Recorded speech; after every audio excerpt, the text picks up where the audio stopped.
The trip to Indonesia began with a very early flight to Sydney, then on to Bali. On arrival we booked into our hotel and went out to dinner. Unfortunately it was dark by the time we finished our meal and many of the shops had closed. Walking home we became completely lost and couldn't find our hotel.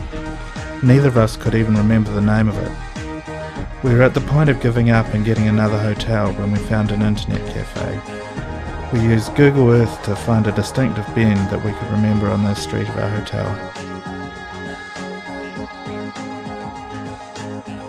The real adventure began in Medan, North Sumatra, which is a very run-down large city.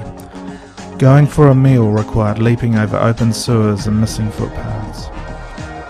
The next morning we woke to our first call to prayers from the Grand Mosque. From Medan we got a ride in Mr. Booty's van to Bukit Lawang.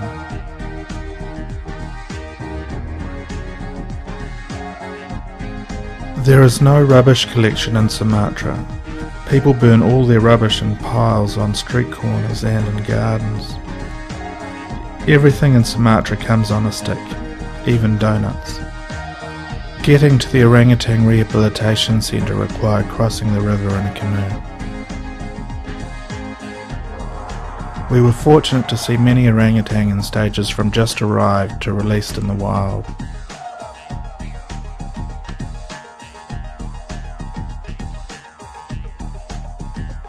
The jungle trek took us deeper into the national park. Our guide Stinky Colin warned us to keep an eye out for an aggressive orangutan.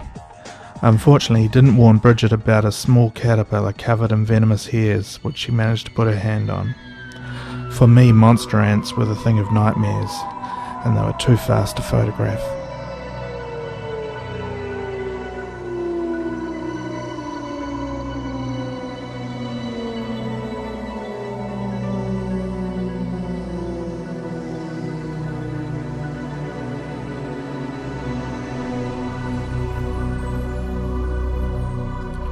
Lake Toba was a beautiful place to relax.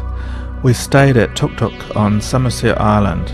This area is home to Batak people who were animists before converting to Christianity. The stone chairs belong to an ancient Batak court, with the defendant seated in the lowest chair.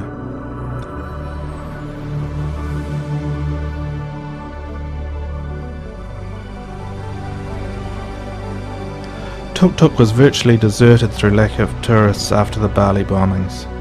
Many of the large hotels have closed down.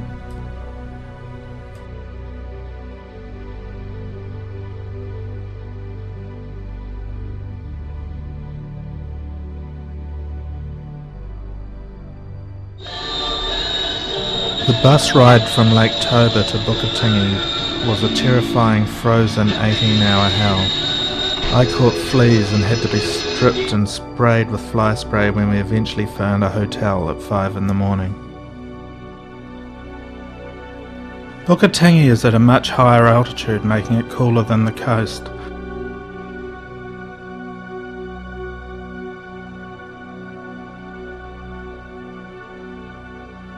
The land is fertile due to the surrounding volcanoes. Many crops are grown, including rice, coffee and cloves. We tried durian, which tastes like heaven but smells like toilet, according to our hotel owner. I wasn't that fussed. One of the great starts to the day was the Sumatran coffee, which was served black and sweet. There was no filtering, so you had to sieve the coffee grinds through your teeth.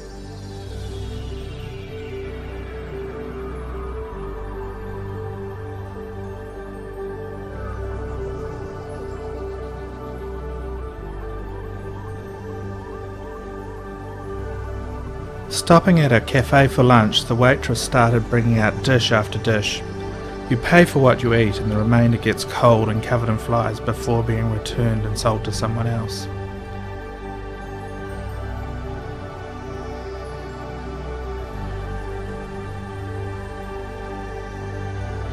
One of the best ways to end the day is at a cheap restaurant with a bottle or two of Bintang beer.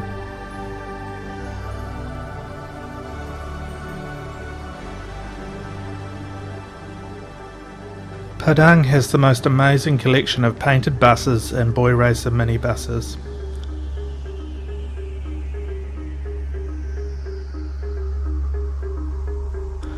On the 30th of September 2009, a 7.6 magnitude earthquake struck the city and surrounding areas.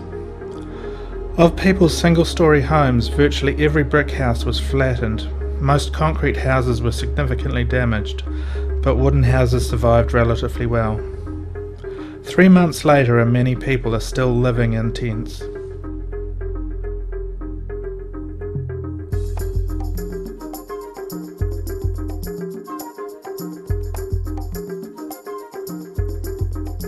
On the way to the airport, we saw a rock band performing live on the back of a truck while driving at 60 kilometres an hour. Lion Air was always late. It was no wonder they had a prayer card in every seat pocket.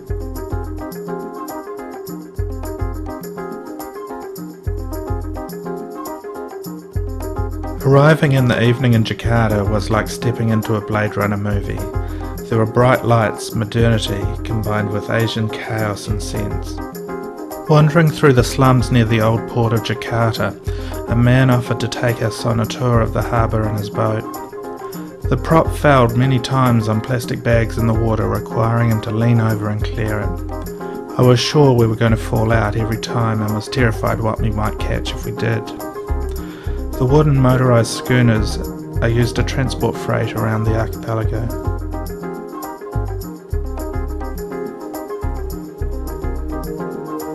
We decided to leave Jakarta and head to Bogor for Christmas.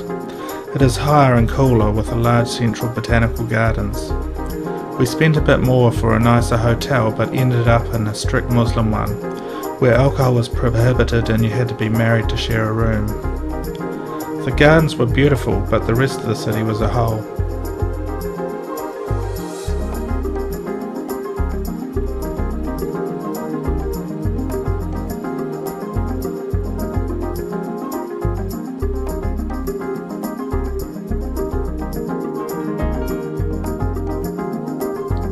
We couldn't face Christmas dinner at the first restaurant, so left and had pizza at another.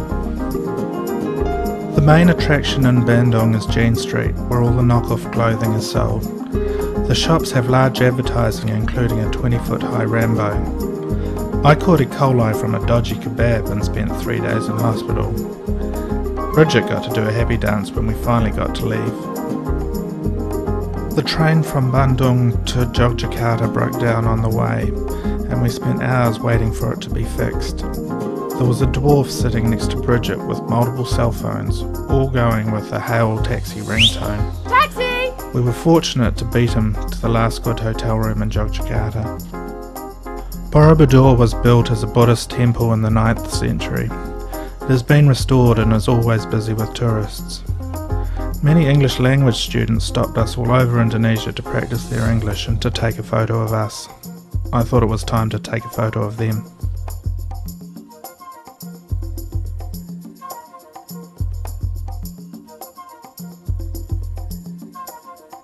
After Borobudur, we stopped to see a volcano. Prambanan is a Hindu temple built in the second half of the 9th century when a Buddhist princess married a Hindu man. The compound contains 244 temples, of which only a handful are now restored. Work has been delayed as an earthquake has damaged some of the previous restorations.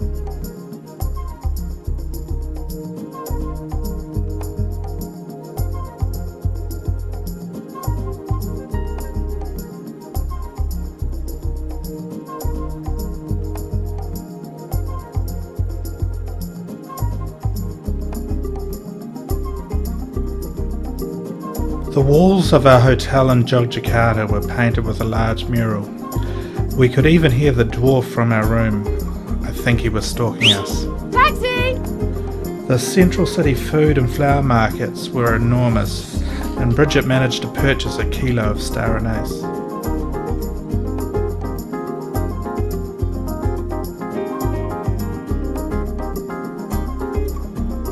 Returning to Bali took us back to the beach and chaos of Kuta. We were fortunate to be able to pet a lion at Bali Zoo.